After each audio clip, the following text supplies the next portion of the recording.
Halo teman-teman, selamat datang di channel Mandro Episode 10. Dan di video kali ini aku pengen bahas timnas lagi, yaitu pengen bahas timnas U17 yang dimana baru saja berakhir pertandingan antara timnas Indonesia melawan Korea Utara di perempat final Piala Asia U17. Dan dengan hasil ini timnas Indonesia resmi gugur dari Piala Asia U17 di Arab Saudi. Dan terima kasih sudah berjuang, dan kita lanjut ke video pembahasannya. Jadi untuk starting 11-nya itu masih sama dengan 3 pertandingan pada saat di fase grup lawan Korea Selatan, Yaman, dan juga Afghanistan. Masih sama. Di posisi penjaga gawang ada Dapa Al-Ghazami, terus ada Fabio, ada Daniel, dan juga ada Panji Putu dan juga Matthew Becker. Terus ada Goli, Evandra, Najriel Alvaro, terus ada Mirza dan juga Alberto. Dan ya itu dia 11 pemain yang diturunkan oleh Coach Nova Arianto di pertandingan lawan Korea Utara. Dan sepanjang pertandingan 90 menit, kita bicara 90 menit aja ya. Sepanjang pertandingan itu timnas kita kalah dalam segala hal. Kalah dari ball possession, karena praktis selama 90 menit timnas kita hanya bisa bertahan dan mengandalkan counter attack. Tapi itu tidak berjalan lawan Korea Utara kali ini. Tidak seperti lawan Korea Selatan. Korea Selatan sih memang gokil ya, mainnya keren.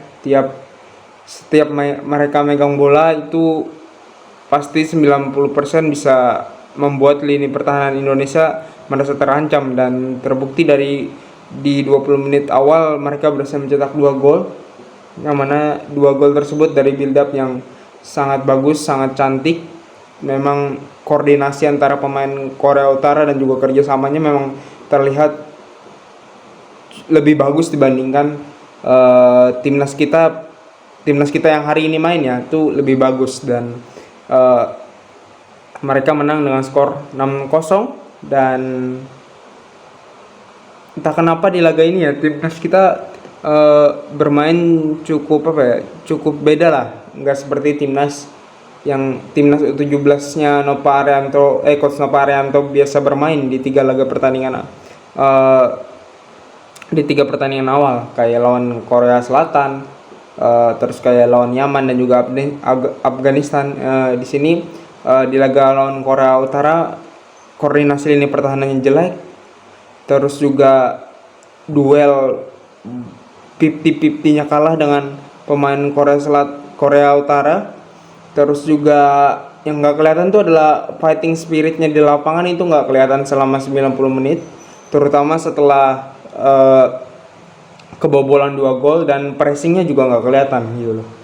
Dan juga sering salah kontrol bolanya, sering salah passingnya, sering salah. Aku jujur nggak tahu apa yang terjadi dengan timnas U17 hari ini. Kayaknya bermain di bawah tekanan yang cukup besar.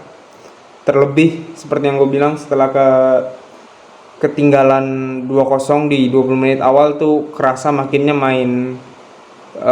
tidak lepas, makin ada beban yang dibawa oleh anak-anak muda ini.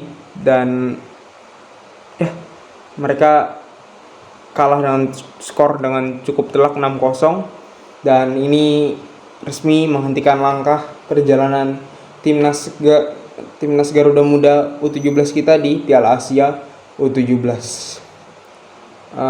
Dan setelah ini mereka akan dikembalikan ke klub mereka masing-masing. Dan mungkin mereka nanti bakal mulai TC di bulan Oktober September, karena di bulan November itu mereka bakal main di Piala Dunia U17 di Qatar. Dan juga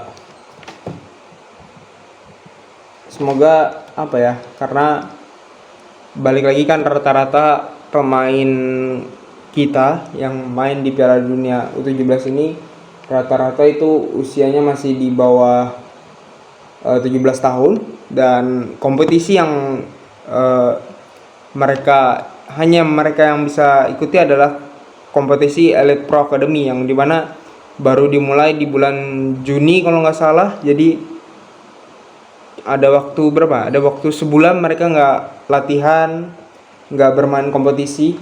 Jadi itu bakal PR juga buat Coach Nova Arianto nanti, dan juga tentunya buat PSSI bagaimana caranya setelah pulang dari Arab Saudi nanti selama sebulan mereka nggak kosong latihan, eh, nggak kosong pertandingan. Harus ada, minimal menurutku harus ada pertandingan 1 atau 2 lah, untuk menjaga kebugaran mereka, menjaga fitness mereka. Karena kalau satu tim ya, kalau satu tim itu jarang bermain dalam satu bulan ataupun 2 bulan, bakal kerasa nanti ketika training camp dan ketika TC, dan juga ketika kembali lagi dijadikan satu sebagai tim, bakal susah untuk menyatukan chemistry-nya lagi. Jadi itu bakal PR juga buat PSSI, dan semoga pertandingan ini bisa jadi pembelajaran buat pemain yang ada, dan juga kayaknya sih bakal dibedah habis nanti, dan juga dianalisis oleh para coaching staff, dan semoga bisa tampil lebih baik lah di Piala Dunia U17 nanti di Qatar. Karena nanti di Piala Dunia U17 nanti pas di Qatar itu tidak hanya lawan tim-tim di Asia, tapi juga dari tim Afrika, Amerika Latin, Eropa. Jadi bakal banyak musuh yang sama seperti Korea Utara bermainnya, atau bahkan lebih sulit. Jadi ini semoga bisa menjadi pembelajaran lah, karena di 3 laga sebelumnya mereka bermain tidak pernah ketinggalan. Jadi mungkin ada kebawa beban ya ketika mereka ketinggalan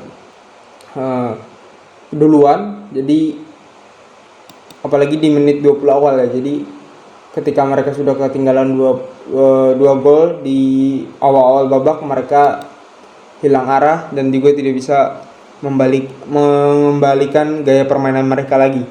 Jadi justru mereka malah terpressure dan ikut gaya main Korea Utara, sehingga makin banyak gol tercipta. Jadi Indonesia itu bakal main di 3 November sampai 27 November 2025 bakal main di Piala Dunia Qatar U17 di sana nanti. Jadi dari tanggal 3 sampai 27 November 2025. Jadi good luck buat timnas Indonesia, dan terima kasih juga sudah berjuang di Piala Asia U17.